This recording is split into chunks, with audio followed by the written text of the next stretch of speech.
One part of my multifamily journey where I will not call it regret, but I would rather say I wish I knew better. I would have done things differently. I sat down, I was reflecting at how I started to where I am now, and I came up with this. I said, if I were to start all over again in my multifamily journey, what will I do differently? And I've outlined some things I would have done differently, and I hope this will help you decide on the route that you should take when starting up your multifamily journey. So one of the things I would have done first is for me to go bigger. I wouldn't have started my multifamily journey with single family. And I'm saying this to say that I started my multifamily journey with just one partner, my business partner. We had about $4 to $5 million cash to invest. 50 to 60% of that money was used to do about 50 single family. Yeah. 50 single family. It's something that I wish we didn't do. We didn't make that decision at that time. We should have used that money to have scaled to bigger properties. You would have used other people's money, because the thing about having to have just one partner or doing the deal yourself is that you tend to invest a lot of your money in the deal. With multifamily, you can use other people's money, but with single family, most times you use your money to fund those deals. So we're funding our single family deals with 25%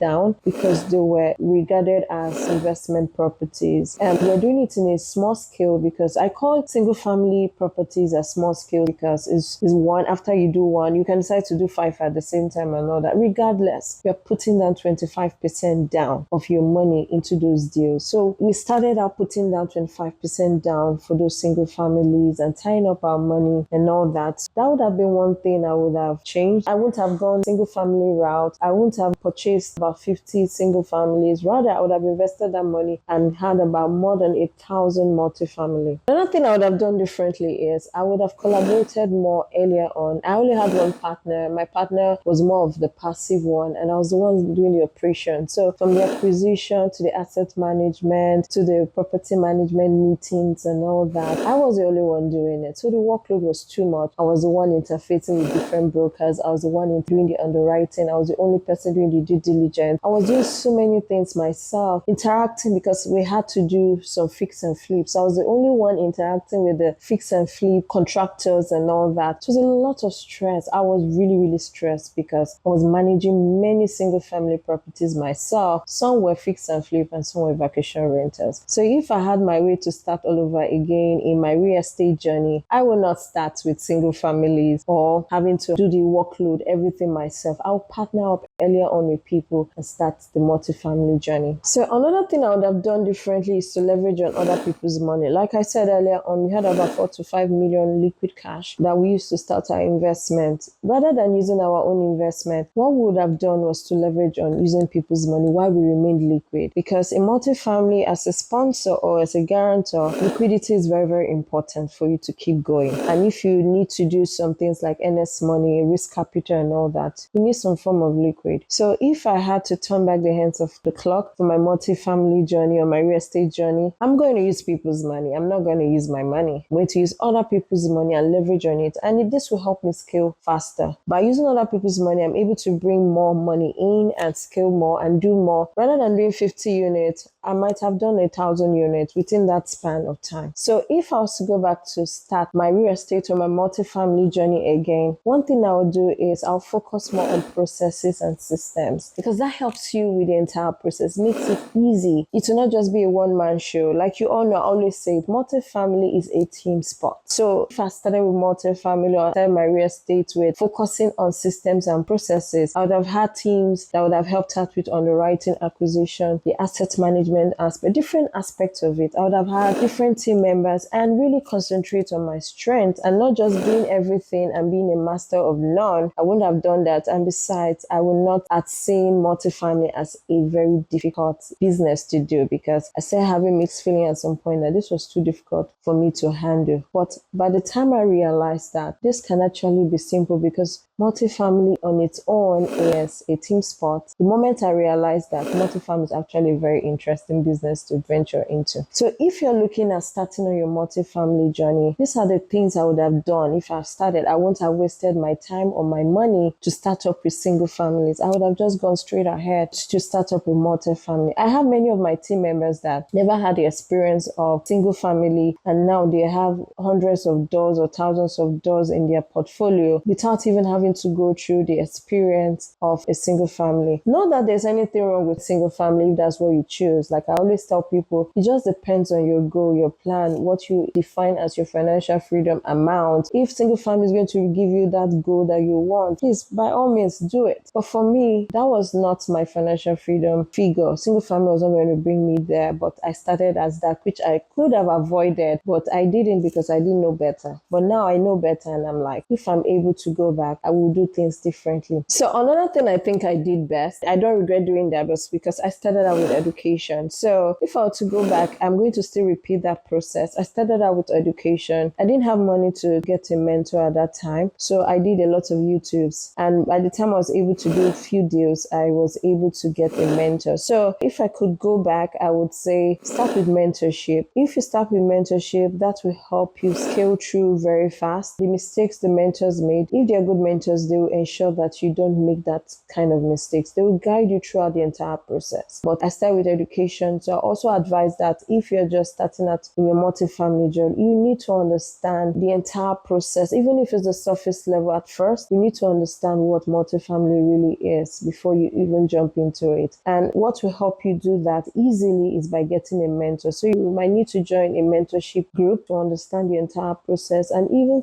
help you maybe with your first and your second deal before you can now say, understand the route and I can go do this myself. If you're thinking of starting on your multifamily journey and you are kind of confused on what route to go, or you simply do not understand how to start or how to continue on your multifamily journey, all you need to do is to reach out to us and tell us you want to start on your multifamily journey. What we do in Blue Ocean is education first. And the reason why we take education very important is because the more you understand more about multifamily, the more interested you'll be willing to invest with us. So education is the way we're able to explain to you how we align our processes in the entire multifamily business. We define our processes, our systems, and we also educate you so that you can take the right decision and decide for yourself, is Blue Ocean the right company I should be investing with? So I hope this content was very good for you, and I hope you will not make the mistakes that I made while starting up on my real estate journey. Thank you and have a wonderful day.